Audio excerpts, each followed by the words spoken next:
बिस्मिल्लाहिर्रहमानिर्रहीम। आज की इस वीडियो में मैं आपको तफसील से सिखाऊंगी कि किस तरह से होलसेल प्रोडक्ट ढूंढी जाती है और किस क्राइटेरिया के तहत ढूंढी जाती है। अस्सलाम वालेकुम, आप देख रहे हैं साइबर हब।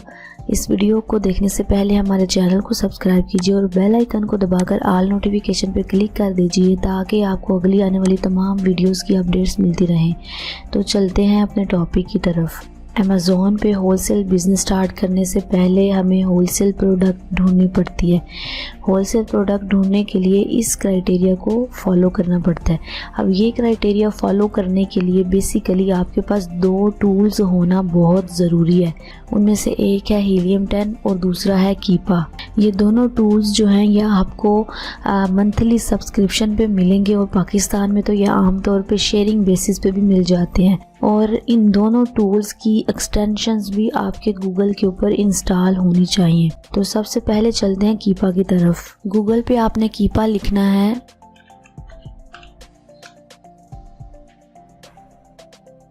इसे यहाँ से आपने लॉगिन कर लेना है। लॉगिन करने के बाद यहाँ पे आपको डाटा लिखा हुआ नज़र आएगा और डाटा पे क्लिक करेंगे तो यहाँ प्रोडक्ट फाइंडर का ऑप्शन आता है। इस पर क्लिक करें तो आपके सामने ये फॉर्म खुल जाएगा। सबसे पहले एक काम कर लें कि यहाँ पे आपने मार्केट चेंज कर लेनी है। जिस भी मार्केट की प्रोडक्ट आपने ढूंढनी है वो यहाँ से सिलेक्ट कर लेनी है। मिसाल के तौर पे अगर आपने USA की प्रोडक्ट ढूंढनी है तो यहाँ पे .com सिलेक्ट कर लेना है।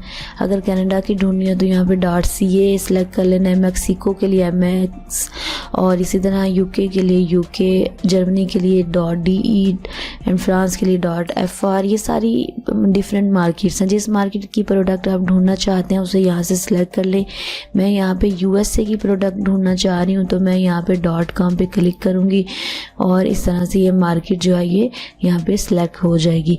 इसके बाद आपने ये फॉर्म फिल करना है इस क्राइटेरिया के मुताबिक। सबसे पहले मैंने इस क्राइटेरिया में लिखा है BSR 90 डेज। BSR का मतलब होता है बेस्ट सेलर रैंक और पिछले 90 दिन का बेस्ट सेलर रैंक हमने रखना है मैक्सिमम 50,000। तो यहाँ पे हम इसे फिल कर देंगे सेल्स रैंक 90 डेज का मैक्सिमम हमने लिखना है 50,000। इसके बाद अमेज़ॉन का पूछेंगे तो यहाँ पे हमेशा आपने आउट ऑफ स्टॉक को चेक मार्क करना है। इसके बाद न्यू थर्ड पार्टी FBA, आगे डॉलर का साइन है, इसका मतलब है प्राइस। तो यहाँ पे मैंने लिखा हुआ है कि FBA प्राइस जो होनी है वो अबव 14 रखनी है आपने। तो यहाँ पे मैं रख देती हूँ 15 to 50। अब मैंने यहाँ पे मिनिमम प्राइस जो है वो $14 से अबव क्यों कही, इस बात को समझने के लिए यहाँ देखें। ये देखिए ये एक प्रोडक्ट है। आप चाहते हैं कि आप इस प्रोडक्ट को अमेज़ॉन के ऊपर होलसेल कर लें और ये प्रोडक्ट जो है ये अमेज़ॉन के ऊपर $10.99 की सेल हो रही है। अब एक बात यहाँ पे जहन में रखें कि अमेज़ॉन के ऊपर जब भी आप होलसेल का कारोबार शुरू करते हैं तो आप ज़्यादा से ज़्यादा जो प्रॉफिट उठा सकते हैं वो 25 से 26% है। और 25 से 26% प्रॉफिट उठाने का मतलब है कि बहुत बड़ी बात है और रेयरली होता है। आम तौर पे जो होलसेलर्स अमेज़ॉन के ऊपर बैठे हैं वो 15 से 20% प्रॉफिट उठा रहे हैं। तो आप इमेजिन करें कि आप इस प्रोडक्ट को अमेज़ॉन के ऊपर होलसेल कर लेते हैं और इसमें से आप 20% प्रॉफिट उठाते हैं तो कितना बनेगा। इस 10.99 का 20% प्रॉफिट जो है वो $2.1 बनेगा। यानी यहाँ पे इस प्रोडक्ट के एक यूनिट को बेच के $2 कमाएंगे। इसी के साथ आप इस प्रोडक्ट को देखें, ये एक और प्रोडक्ट है और अगर आप इस प्रोडक्ट को अमेज़ॉन के ऊपर होलसेल कर लेते हैं जिसकी प्राइस ऑलरेडी $29.58 है अमेज़ॉन के ऊपर सेलिंग प्राइस, तो इसका 20% आपको कितना मिलेगा। इसका 20% सीधा सीधा आपको $6 मिलेगा। यानी इस प्रोडक्ट के एक यूनिट को सेल करके आपके अकाउंट में सीधे सीधे $6 आएंगे और इस प्रोडक्ट के एक यूनिट को सेल करके आपके अकाउंट में सिर्फ और सिर्फ $2 आएंगे और दोनों का प्रॉफिट जो है परसेंटेज बराबर है 20%। तो अब आप खुद ही देख लेंगे कितना फ़र्क पड़ता है सेलिंग प्राइस से। इसलिए मैंने यहाँ पे मिनिमम सेलिंग प्राइस आपको कही है कि वो $14 से अबव हो, ताकि अगर आप एक यूनिट भी सेल कर रहे हैं तो आपके अकाउंट में अच्छी खासी अमाउंट आ जाए। इसलिए यहाँ पे आप मिनिमम $15 रख लिया करें और मैक्सिमम आप उतनी रख लिया करें जितनी आपको लगता है कि आप अफोर्ड कर सकते हैं। जाहिर सी बात है, आपने वो प्रोडक्ट ब्रांड से परचेज़ भी तो करनी है ना। जितनी महंगी वो प्रोडक्ट होगी उसकी परचेजिंग प्राइस भी ज़ाहिर है उसी हिसाब से होगी। तो इसलिए यहाँ पे मैं मिनिमम 15 रखती हूँ और मैक्सिमम 50 रख लेती हूँ।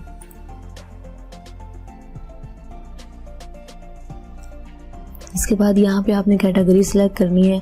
याद रहे कि आपने कैटेगरी जो सेलेक्ट करनी है वो हमेशा अनगेटेड हो, क्योंकि आप न्यू सेलर होंगे अमेज़ॉन के ऊपर, तो जो न्यू सेलर्स होते हैं उनको बहुत सी कैटेगरीज तो अमेज़ॉन अलाउ नहीं करता और बहुत सी प्रोडक्ट्स भी अमेज़ॉन अलाउ नहीं करता जो गेटेड होती हैं, क्योंकि उनके लिए बहुत से सर्टिफिकेट्स चाहिए होते हैं। मिसाल के तौर पर जो फूड की प्रोडक्ट्स होती हैं, जो मेडिसिन के मुतालिक प्रोडक्ट्स होती हैं या सप्लीमेंट्स होते हैं, वो अमेज़ॉन आसानी से अलाउ नहीं करता न्यू सेलर्स को, क्योंकि वो ज़ाहिर है खाने वाली चीज़ें हैं, हेल्थ को रिस्क हो सकता है।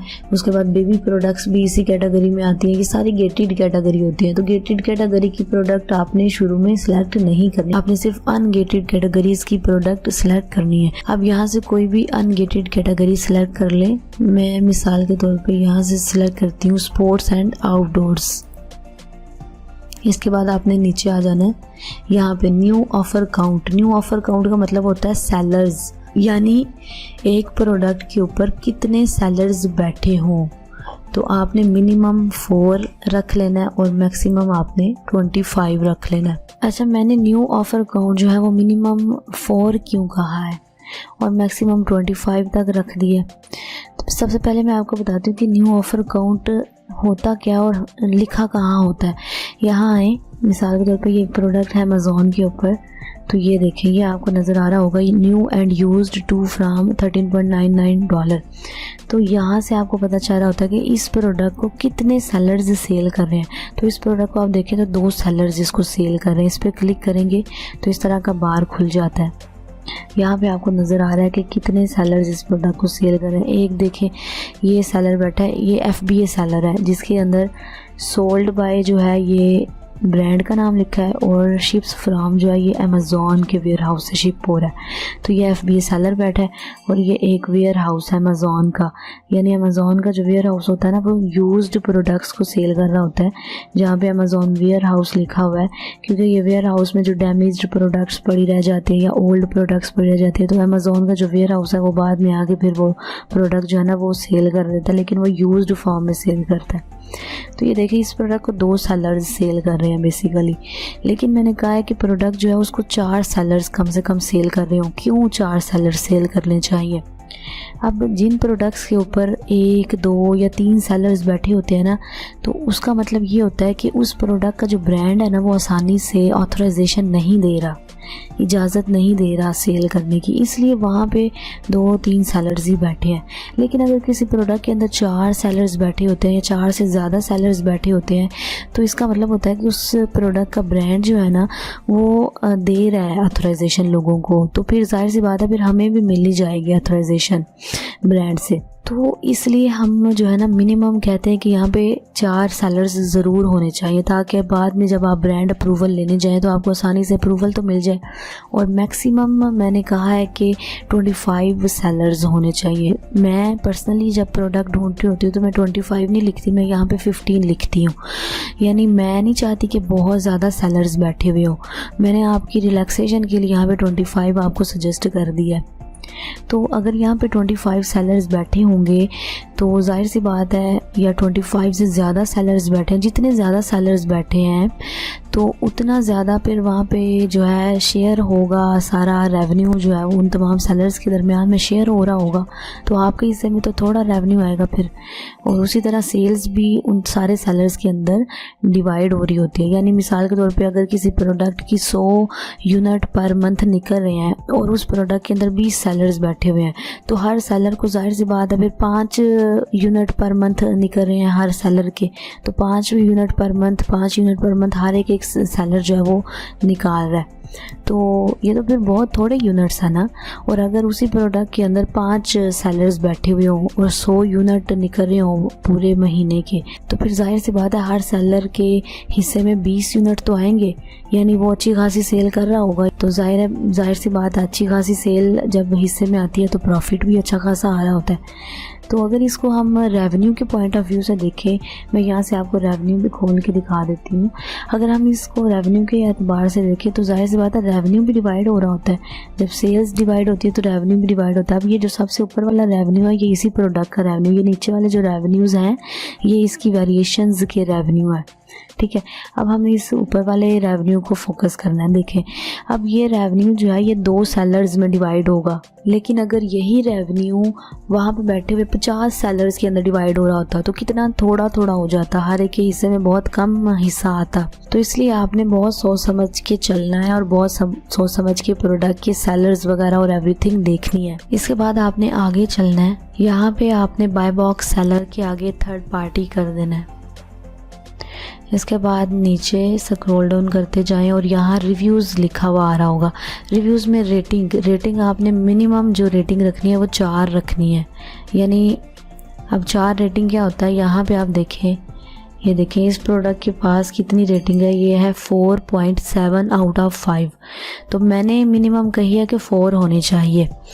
अब जिस प्रोडक्ट के पास 4 रेटिंग होती है ना उसे हम कहते हैं कि ये ठीक है, लेकिन जिस प्रोडक्ट के पास 3 रेटिंग हो तो वो नॉर्मल प्रोडक्ट होती है, और अगर किसी प्रोडक्ट के पास 2 रेटिंग होती है तो वो नेगेटिव मानी जाती है। तो आपने मिनिमम जो रेटिंग रखनी है वो 4 रखनी है। तो इसलिए यहाँ पे मैंने 4 लिख दिया है। और रिव्यू काउंट जो है वो मिनिमम आपने 50 रखने हैं, कि यानी कम से कम उस प्रोडक्ट को 50 रिव्यूज़ तो मिले हुए हो ना। यहाँ पे इस प्रोडक्ट को अगर देखें तो इसको मिले 18,089 रेटिंग जो है वो मिली हुई है, रिव्यूज़ मिले हुए हैं, इतने लोगों ने इस पे रिव्यूज़ दिए हुए हैं। तो रिव्यूज़ जो है ना वो कम से कम 50 तो होने चाहिए ना उस प्रोडक्ट की जिसको आप सिलेक्ट कर रहे हैं। तो अगर 50 से कम रिव्यूज़ होते हैं तो इसका मतलब है वो प्रोडक्ट जो है वो बिल्कुल न्यू है अभी, तो उसको तो होलसेल करना थोड़ा बहुत रिस्की होगा। इसके बाद आगे चलें, यहाँ पे आपको आइटम वेट नज़र आ रहा होगा, वो भी ग्राम्स में।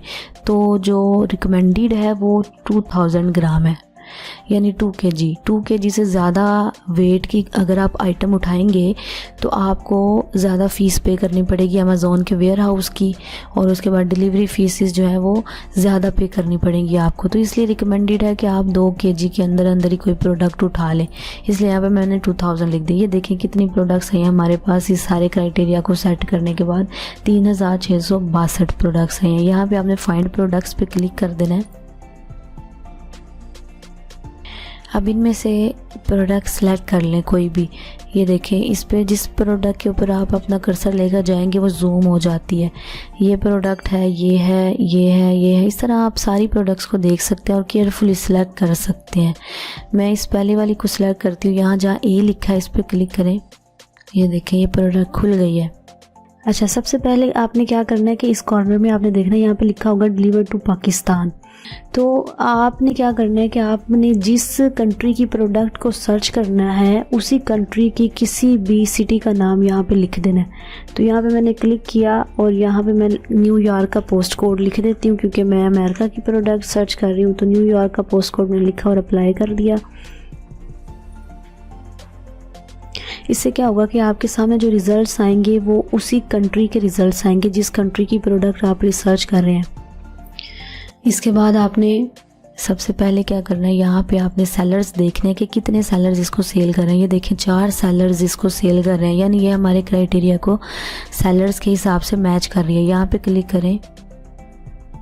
यहाँ पे आपने सेलर्स को अच्छी तरह से एनालाइज करना है। अब आपको पहले पता होना चाहिए कि सेलर्स कितनी किस्मों के होते हैं। बेसिकली सेलर्स 4 किस्मों के होते हैं। सबसे पहली किस्म है कि FBA सेलर्स। FBA सेलर्स कौन से होते हैं? FBA सेलर्स वो होते हैं कि जिनके अंदर सोल्ड बाय के सामने किसी ब्रांड का नाम लिखा हुआ हो और शिप्स फ्रॉम के सामने अमेज़ॉन का नाम लिखा हो, वो होते हैं FBA सेलर्स। उसके बाद FBM सेलर्स, वो इस तरह के सेलर्स होते हैं कि जिसके अंदर सोल्ड बाय के सामने किसी भी ब्रांड का नाम लिखा हो और शिप्स फ्रॉम के आगे भी उसी ब्रांड का नाम लिखा हो, ये होते हैं FBM सेलर्स।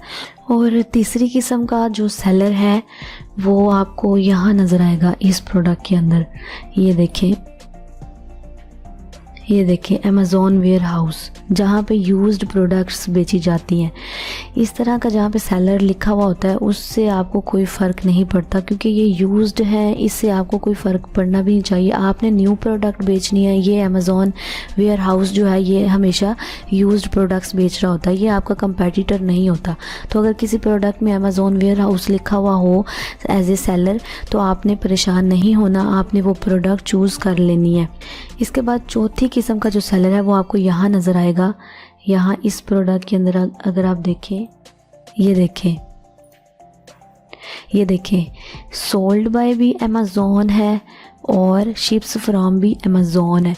तो जब इस तरह का सेलर आपको नज़र आ रहा होता है तो इसका मतलब है ये अमेज़ॉन ख़ुद है और ये बेचता भी न्यू प्रोडक्ट्स है। तो जहाँ पे अमेज़ॉन ख़ुद बेच रहा होता है आपने उन प्रोडक्ट्स को हमेशा अवॉइड करना है, आपने वो प्रोडक्ट चूज़ नहीं करनी। क्यों? क्योंकि अमेज़ॉन आपको कंपटीशन में हरा देगा। अमेज़ॉन अपनी प्राइस कम से कम कर देता है और आप फिर अमेज़ॉन को कम्पीट नहीं कर पाते, क्योंकि जाहिर सी बात है अमेज़ॉन के पास एक बहुत बड़ा स्टॉक होता है। उसके अलावा अमेज़ॉन की जो सोर्सिंग होती है वो बहुत अच्छी होती है। ब्रांड्स जो है अमेज़ॉन को सस्ते दामों चीज़ बेच देते हैं आपकी निस्बत। तो अमेज़ॉन जब किसी चीज़ को आके आपके साथ बेचता है ना आपके कंपटीशन के अंदर, तो फिर आप जो कम्पीट नहीं कर पाते। इसलिए ऐसी प्रोडक्ट्स को आपने चूज़ नहीं करना। अच्छा, एक और बात का आपने बहुत तवज्जो से ख्याल रखना है कि जिस ब्रांड की प्रोडक्ट है वो ब्रांड खुद उस प्रोडक्ट को सेल ना कर रहा हो।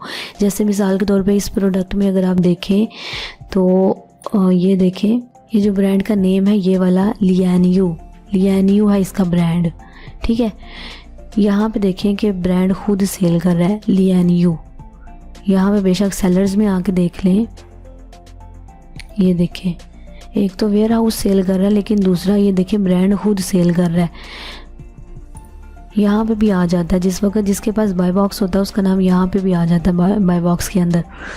तो यहाँ से भी आपको पता चल जाता है कि ब्रांड खुद सेल कर रहा है कि नहीं कर रहा है। तो देखिए ये प्रोडक्ट जो है ये ब्रांड खुद सेल कर रहा है, तो आप इस प्रोडक्ट को भी किसी सूरत सिलेक्ट नहीं कर सकते। इसको तो वैसे भी सिलेक्ट नहीं था करना क्योंकि यहाँ पे 2 सेलर्स बैठे हैं, तो वैसे भी आप इस प्रोडक्ट को सिलेक्ट नहीं कर सकते क्योंकि ब्रांड खुद इस प्रोडक्ट को सेल कर रहा है। तो जब ब्रांड खुद प्रोडक्ट को सेल करता है तो तब भी आप कम्पीट नहीं कर पाते। जाहिर सी बात है ब्रांड जो है वो उस प्रोडक्ट को खुद ही बना रहा है अपनी फैक्ट्री के अंदर, उसको तो बहुत सस्ती पड़ती है, तो वो आपके मुकाबले में प्राइस बहुत नीचे कर देता है, बहुत कम कर देता है। आप उतनी प्राइस नीचे नहीं गिरा सकते। इसके बाद आगे चलते हैं। यहाँ ये प्रोडक्ट हम देख रहे थे, इसके सारे सेलर्स की मैंने आपको इकसाम बताई है कि कितनी किस्मों के सेलर्स होते हैं, आपने जहन में रखना है। अब आपने क्या करना है, आपने ये सारे सेलर्स गिन लेने हैं। ये जो प्रोडक्ट मैंने कीपा में से ढूंढ के निकाले ये वो वाली प्रोडक्ट है। इसके आपने क्या करना है, सारे सेलर्स गिन लेने हैं कि कितने FBA सेलर्स हैं, क्योंकि आपका मुकाबला डायरेक्टली FBA सेलर्स के साथ होता है। आपके कंपेटिटर्स जो होते हैं वो सिर्फ और सिर्फ FBA सेलर्स होते हैं। FBM सेलर्स आपके कंपेटिटर नहीं होते, क्योंकि अमेज़ॉन FBM सेलर्स को कोई ख़ास वक़्त नहीं देता आपके मुकाबले में, क्योंकि आप FBA करेंगे तो अमेज़ॉन FBA सेलर्स को ऊपर रखता है FBM सेलर्स की निस्बत। तो FBM सेलर्स की कोई ख़ास वक़्त नहीं होती जहाँ पे FBA सेलर्स बैठे हो, तो इसलिए आपने यहाँ पे सिर्फ FBA सेलर्स को गिन लेना है। अब देखिए यहाँ पे इस प्रोडक्ट में कितने FBA सेलर्स बैठे हैं, एक बैठा है, उसके बाद बस एक ही बैठा है। तो आपने जहन में रखना है, नोट कर लेना है कि यहाँ पे 4 में से एक सेलर जो है वो FBA सेलर है, यानी यहाँ पे आपके लिए अच्छी अपॉर्चुनिटी। अगर आप भी चले जाते हैं यहाँ पे तो जाहिर सी बात है 2 FBA सेलर्स हो जाएंगे तो अच्छी सेल्स आएंगी, दोनों में डिवाइड हो जाएंगी। FBM सेलर्स को सेल्स नहीं मिलती जब FBA सेलर्स वहाँ पे बैठे होते हैं ना, तो उसी सूरत में FBM सेलर्स को सेल्स मिलती है जब FBA सेलर्स जो है वो आउट ऑफ स्टॉक होते हैं। इसके बाद दूसरी चीज़ जो आपने देखनी है वो आपने ये वाला ग्राफ देखना है, ये है कीपा ग्राफ। कीपा ग्राफ आपको उस वक्त नज़र आएगा जब आपके गूगल में कीपा की एक्सटेंशन भी इंस्टॉल हुई होगी। इस ग्राफ को देखने से पहले आपने यहाँ पे ऑल पे क्लिक कर लेना है। ये देखें ये ग्राफ आपके सामने शो हो रहा है। अब ये देखें ये सारे पैरामीटर्स हैं इस ग्राफ के। जिस भी पैरामीटर के ऊपर आप अपना कर्सर लेकर जाएंगे वो वाला पैरामीटर ग्राफ के अंदर उसका ग्राफ वाज़ेह हो जाएगा, ठीक है। अब ये न्यू के ऊपर लेके गई हूँ, पर्पल कलर का डॉट जो है इसके अंदर। अब आप इस ग्राफ के अंदर देखें कि मैं जब न्यू के ऊपर लेके जाती हूँ तो पर्पल ग्राफ वाज़ेह हो जाता है। इसके बाद यूज्ड पे लेके जाती हूँ तो ये ब्लैक ग्राफ जो है ये वाज़ेह हो जाता है। इस तरह सेल्स रैंक के ऊपर लेकर जाती हूँ तो सेल्स रैंक वाज़ेह हो जाता है। इस तरह ये सारे पैरामीटर्स हैं, एक एक करके आप इनको देख सकते हैं। दूसरी जो बात आपने इसमें से देखनी है वो देखना है आपने बाय बॉक्स। ये डाटा जहाँ पे ये डाटा लिखा है इस पर क्लिक करेंगे तो बाय बॉक्स स्टैटिस्टिक्स आपके सामने खुल जाएंगी। ये देखें ये बाय बॉक्स आपको शो हो रहा है, यानी कितने सेलर्स को ये बाय बॉक्स मिल रहा है। 2 सेलर्स को मिल रहा है ये बाय बॉक्स। बाय बॉक्स मिलने के भी कुछ मेरिट्स होते हैं, यानी वो सेलर्स जिनकी रेटिंग बहुत ज़्यादा होती है उनको बाय बॉक्स मिल रहा होता है। दूसरे वो सेलर्स जिनकी प्राइस बहुत कम होती है उनको बाय बॉक्स मिलता है, ठीक है। इस तरह से 3-4 मेरिट्स जो है ना वो अमेज़ॉन ने खुद ही सेट किए होते हैं। जो सेलर उन मेरिट्स पे पूरा उतरते हैं अमेज़ॉन उन सेलर्स को बाय बॉक्स देता है और अच्छा शेयर देता है बाय बॉक्स के अंदर, ठीक है। अगर आप यहाँ पे जाके मी टू कर लेते हैं, मी टू का मतलब है यहाँ पे जाके सेलिंग करना शुरू कर देते हैं, तो अगर आपकी रेटिंग अच्छी हो जाएगी और आप कम कीमत के ऊपर सेल कर रहे होंगे तो आपको बाय बॉक्स ज़रूर मिलेगा। तो ये बाय बॉक्स स्टैटिस्टिक्स यहाँ से देखनी होती हैं। अब देखें यहाँ पे 2 सेलर्स को सिर्फ बाय बॉक्स मिल रहा है, यानी ये सिर्फ 2 सेलर्स ही एलिजिबल हैं बाय बॉक्स के लिए। हमने ये इसलिए देखना होता है ताकि हमें कंफर्म हो जाए कि इस प्रोडक्ट के अंदर बाय बॉक्स जो है वो अच्छा रोटेट कर रहा है, ठीक है, यानी सेलर्स को बाय बॉक्स मिल रहा है। तो अब आपने देख लिया इस प्रोडक्ट के अंदर सेलर्स को बाय बॉक्स तो मिल रहा है ना, तो ये बात भी आपने नोट कर लेनी है। लेकिन ये देखें एक बात यहाँ पे थोड़ी सी बात यह है कि ये जस्ट नाउ यानी इस सेलर को तो अभी ये बाय बॉक्स मिला है, लेकिन ये जो दूसरा सेलर है इसको 28 दिन पहले मिला था बाय बॉक्स। अब इसका मतलब ये है कि ये जो दूसरा सेलर है या तो ये अभी प्रेजेंटली सेल ही नहीं कर रहा या फिर ये पहले एलिजिबल था और अब ये एलिजिबल नहीं रहा। हम इसका नाम देख लेते हैं सेलर्स के अंदर, नाजो मार्ट को यहाँ पे देख लें सेलर्स के अंदर कि अभी ये प्रेजेंट है या ख़त्म हो चुका है, तो आपको पता चल जाएगा। देखें इसमें नाजो मार्ट प्रेजेंट ही नहीं है, यानी ये नाजो मार्ट नामी सेलर जो था ये 28 दिन पहले आया था, इसने अपना स्टॉक जो है यहाँ पे सेल किया और ये चला गया। अब यहाँ पे देखें इन 4 सेलर्स के अंदर सिर्फ ये FBA सेलर जो है ना इसको बाय बॉक्स मिल रहा है। तो FBA सेलर्स जो है उनको बहुत ज़्यादा तवज्जो देता है अमेज़ॉन, तो लेकिन ये जो FBM सेलर्स हैं इनको बाय बॉक्स नहीं मिल रहा। इसकी क्या क्या वजूहत, एक वजह ये है कि इनकी प्राइसेस बहुत ज़्यादा, ये देखें असल प्राइस जो है वो $17 है जिसके ऊपर FBA सेलर बैठा हुआ सेल कर रहा है, और बाकियों की देखें इसकी 36 है, इसकी चलो 17 है, लेकिन इसकी देखें ये भी 30 है। तो इनकी प्राइसेस बहुत ज़्यादा है। इन दोनों को तो बिल्कुल भी नहीं मिलना था जिनकी प्राइसेस ज़्यादा है, लेकिन इसको भी नहीं मिल रहा बाय बॉक्स। इसको क्यों नहीं मिल रहा बाय बॉक्स, क्योंकि एक तो इसकी रेटिंग नहीं है, ये देखें इसकी रेटिंग कितनी ज़्यादा है, ये देखें क्योंकि ये पुराना सेलर बैठा है। दूसरा ये है, और इसकी रेटिंग देख ले, दूसरा ये है इसकी एक तो रेटिंग जो है वो नहीं है, दूसरा ये बिल्कुल सेम कीमत पे सेल कर रहा है। जब ये दोनों सेम कीमत पे सेल कर रहे हैं, ये वाला बंदा और ये वाला बंदा एक ही कीमत पे सेल कर रहा है, तो फिर अमेज़ॉन देखेगा कि किसकी रेटिंग ज़्यादा, किसका रिस्पॉन्स ज़्यादा है। तो ऑब्वियसली इसका रिस्पॉन्स भी ज़्यादा है, 100% पॉजिटिव लिखा हुआ है, और इसकी रेटिंग भी ज़्यादा है, तो अमेज़ॉन फिर ऑटोमेटिकली बाय बॉक्स इसको ही दे रहा है। ये अगर एक आधा $1 थोड़ी कम करेगा कीमत तो इसको भी बाय बॉक्स अच्छा मिलना शुरू हो जाएगा, क्योंकि फिर इसके मुकाबले में इसकी कीमत भी देखेगा अमेज़ॉन। तो इस तरह से 3-4 मेरिट्स हैं। अब ये 2 मेरिट्स तो मैंने आपको बताए हैं, इसके अलावा एक मेरिट है आउट ऑफ स्टॉक होने का। अगर आप आउट ऑफ स्टॉक बैठे हैं तो फिर आपको बाय बॉक्स नहीं मिलता, और बाकी सेलर जो इन स्टॉक बैठे होते हैं उनको बाय बॉक्स मिलता रहता है। इस तरह से 3-4 मेरिट्स हैं। कुछ मेरिट्स ऐसे हैं जो हमें पता भी नहीं है, तो वो भी अमेज़ॉन ने सेट कर रखे हैं, वो हमें नहीं अंदाज़ा कि वो क्या और चीज़ें जो अमेज़ॉन देखता है किसी सेलर के अंदर। तो ये 3-4 चीज़ें जो है ये आम तौर पे सबको पता है, तो वो मैंने आपको बता दिया। तो इनका आपने ख्याल रखना है जब भी आपने होलसेल प्रोडक्ट को सेल करना, तो ये चीज़ें आपके जहन में होनी चाहिए। उसके बाद आपकी सेलिंग जो है वो अच्छी शुरू हो जाएगी। इसके बाद आपने जो तीसरी चीज़ नोट करनी है वो है BSR यानी बेस्ट सेलर रैंक। वो आपने 90 डेज़ का देखना है। यहाँ पे ये हीलियम 10 का ग्राफ है। ये हीलियम 10 का ग्राफ आपको उसी सूरत में नज़र आएगा जब आपके गूगल के ऊपर हीलियम 10 की एक्सटेंशन इंस्टॉल हुई होगी। तो 90 डेज़ का हमने देखा, तो ये देखें ये जो कीमत लिखी होती है यहाँ पे वो होता है 90 डेज़ का BSR। यहाँ पे आपने 90 डेज़ सेलेक्ट कर लेना, यहाँ पे आपने BSR देख लेना 20। अब आपने इसको नोट कर लेना। इसके बाद आपने 5th नंबर पे जो चीज़ देखनी है वो देखना है आपने रेवेन्यू वगैरह और सेल्स वगैरह। यहाँ पे आपने हीलियम 10 की एक्सटेंशन पे क्लिक किया, एक्सरे को खोल लिया।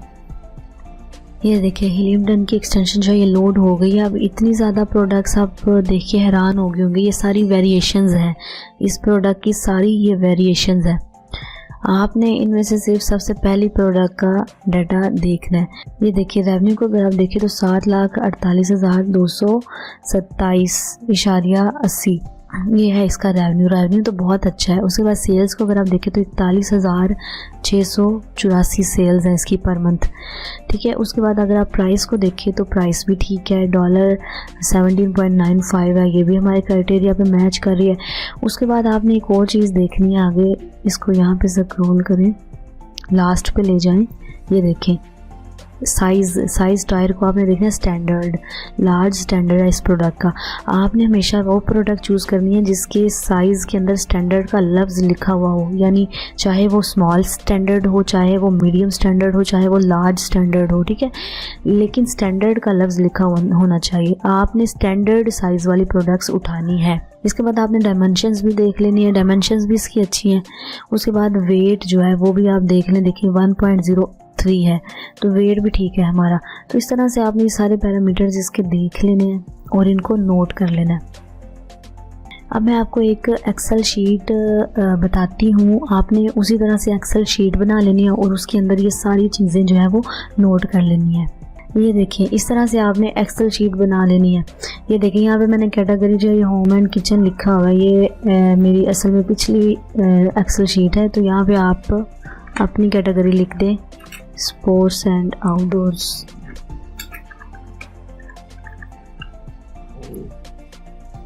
तो इस तरह से ये फिलअप कर लेना। आपने अभी जो फिलअप करना है वो सिर्फ प्रोडक्ट इन्फॉर्मेशन है, जिसके अंदर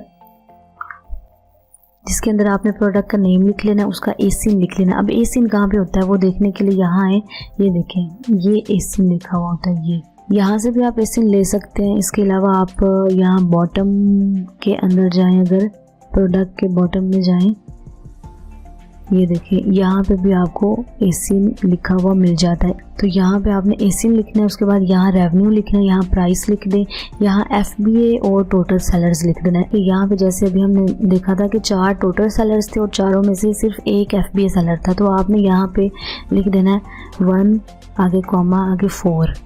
उसके बाद अमेज़ॉन एंड अमेज़ॉन वेयर हाउस। तो आपने इस प्रोडक्ट के अंदर देखा था ना तो अमेज़ॉन सेल कर रहा था, ना ही अमेज़ॉन वेयर हाउस इस प्रोडक्ट के अंदर सेल कर रहा था। तो आपने यहाँ पे लिख देना है NA। इस तरह आगे आपने BSR लिख लेना है। बस ये आपने प्रोडक्ट इन्फॉर्मेशन जो है इसको फिलअप करना है। उसके बाद आखिर पे जाके आपने ये प्रोडक्ट लिंक जहाँ पे लिखा हुआ है यहाँ पे आपने ला के अपनी प्रोडक्ट का लिंक पेस्ट कर देना है। ये देखें यहाँ से आपने कॉपी किया और यहाँ जाके आपने पेस्ट कर देना है। इस तरह से ये आपने फिलअप कर लेना है। ये ब्रांड वगैरह आपने फिलअप अभी नहीं करना, ये बाद में गूगल पे जाके मैं आपको नेक्स्ट वीडियो में दिखाऊंगी कि किस तरह से आपने ब्रांड सर्च करना है। हाँ एक काम आपने करना है कि यहाँ पे आपने ब्रांड का नेम ज़रूर लिख लेना है। वो कहाँ से लिखना है, यहाँ पे आप वापस जाएं, यहाँ से इसको कॉपी करें और यहाँ पे आप पेस्ट कर दें। ये ब्रांड नेम आपने लिख लेना। इस तरह आपने तकरीबन 20-30 प्रोडक्ट्स ढूंढ लेने, क्योंकि होलसेल की जब भी आप प्रोडक्ट हंटिंग करते हैं तो आपके पास कम से कम 20-30-40 प्रोडक्ट्स होनी चाहिए। 40 प्रोडक्ट्स का मतलब है कि 40 ब्रांड्स आएंगे आपके पास। तो जब 40 ब्रांड्स आ जाएंगे या जितने भी ब्रांड्स आते हैं आपके पास, तो आपने उन सबको गूगल पे जाके उनकी वेबसाइट सर्च करनी है, उनके कॉन्टैक्ट नंबर वगैरह, ईमेल एड्रेस वगैरह वो यहाँ पे फिलअप कर लेने हैं आपने सारे, और उसके बाद उनसे कॉन्टैक्ट करना है। वो मैं आपको नेक्स्ट वीडियोज़ में दिखाऊँगी और सिखाऊँगी। इन सब के बाद आपको कुछ और बातें बता देती हूँ कि बाय बॉक्स रोटेशन तो हमने देख ली, उसके बाद other sellers rating and response वगैरह भी मैंने आपको बता दिया दिया कि क्या उसका लॉजिक है बाय बॉक्स रोटेशन के अंदर। उसके बाद आपको लास्ट पे कुछ बातें बताना चाहती हूँ कि आपने कौन कौन सी प्रोडक्ट्स जो है वो अवॉइड करनी है। आपने हैज़मेड प्रोडक्ट्स अवॉइड करनी है, यानी जो आसानी से आग पकड़ लेती हैं। उसके बाद आपने इलेक्ट्रिक प्रोडक्ट्स जो है उनको अवॉइड करना है, क्योंकि उनकी बहुत से मसाइल आ जाते हैं कि वो सही से चल रही हैं, फंक्शनल है ठीक से या नहीं फंक्शनल। उसके अलावा जो छोटे ब्रांड्स होते हैं उनके इलेक्ट्रिक प्रोडक्ट्स जो है उनकी क्वालिटी भी अच्छी नहीं होती। हाँ, अगर आपने बहुत बड़े ब्रांड के इलेक्ट्रिक प्रोडक्ट उठाई है तो फिर उसका रिस्क बहुत कम होता है। और इसके अलावा एक और फैक्टर होता है कि अगर आप एक पुराने सेलर हैं तो तब फिर आप जाके कोई बड़े ब्रांड के इलेक्ट्रिक प्रोडक्ट उठाएं, क्योंकि जो पुराने सेलर्स होते हैं अमेज़ॉन जो है उन पे ज़्यादा ट्रस्ट कर रहा होता है। दूसरी बात यह है कि बहुत बड़े जो ब्रांड्स होते हैं वो पुराने सेलर्स को ही अप्रूवल देते हैं, न्यू सेलर्स को अप्रूवल भी नहीं मिलता, इसलिए इलेक्ट्रिक प्रोडक्ट आप उठाएं ही ना। उसके बाद आप ग्लास प्रोडक्ट्स ना उठाएं जो आसानी से टूट जाती हैं, क्योंकि ज़ाहिर सी बात है कि अगर पैकिंग के दौरान कोई प्रोडक्ट टूट जाती है या पैक करके अमेज़ॉन के वेयर हाउस भिजवाते हुए कोई प्रोडक्ट टूट जाती है, या फिर जब अमेज़ॉन उसको कस्टमर के एड्रेस पे डिलीवर कर रहा होता है उस वक़्त अगर कोई प्रोडक्ट टूट जाए तो अक्सर औक़ात पता नहीं चलता, लेकिन फिर कंप्लेन आती है कस्टमर की तरफ से कि ये प्रोडक्ट तो टूटी हुई है। तो फिर आपके सेलर अकाउंट के ऊपर या तो कस्टमर जो है वो नेगेटिव कमेंट दे देगा, नेगेटिव रिव्यू दे देगा, 1 स्टार दे देगा, जिससे क्या होगा कि आपकी बाय बॉक्स रोटेशन जो है वो उस पर बहुत ज़्यादा इम्पैक्ट पड़ेगा और मे बी अमेज़ॉन जो है वो आपका अकाउंट ही सस्पेंड कर दे, या फिर अगर ज़्यादा कंप्लेंट्स होती हैं तो अमेज़ॉन अकाउंट सस्पेंड कर देता है। इसके अलावा जो दूसरी गेटेड सारी कैटेगरीज हैं जैसे कि मेडिसन है, खुराक है, फूड या फिर सप्लीमेंट्स वगैरह हैं, उनको आपने अवॉइड करना है, क्योंकि उनके लिए बहुत ज़्यादा सर्टिफिकेशन चाहिए होती है। इवन मेकअप जो होता है उसके लिए बहुत ज़्यादा सर्टिफिकेशन चाहिए होती है। उसके अलावा जो बेबी प्रोडक्ट्स होती हैं उनके लिए बहुत ज़्यादा सर्टिफिकेशन चाहिए होती है। पेट प्रोडक्ट्स जो खाने वाली पेट प्रोडक्ट्स होती हैं उनके लिए सर्टिफिकेशन चाहिए होती है। तो फिर आप जो वो मैनेज नहीं कर पाते इतनी सारी चीज़ें, तो आप इन चीज़ों को अभी अवॉइड ही करें। जब आपका सेलर अकाउंट बहुत ज़्यादा पुराना हो जाएगा उस वक्त आप फिर गेटेड कैटेगरीज को लगाते हुए अच्छे भी लगेंगे, क्योंकि उस वक्त आपको ब्रांड्स जो है वो आसानी से अप्रूवल्स भी दे देंगे, बड़े बड़े ब्रांड्स, और आपके पास सर्टिफिकेशन का जो सरदर्द है वो उठाने का टाइम भी होगा। तो मुझे उम्मीद है कि आपको अच्छी तरह से समझ में आ गया होगा कि किस तरह से होलसेल प्रोडक्ट को सर्च करना है। जाने से पहले हमारे चैनल को सब्सक्राइब कर लीजिए और बेल आइकन को दबाकर ऑल नोटिफिकेशन पे क्लिक कर दीजिए ताकि आपको अगली वीडियोस की अपडेट्स मिलती रहें। तो मिलते हैं अपनी नेक्स्ट वीडियोस में। खुदा हाफिज़।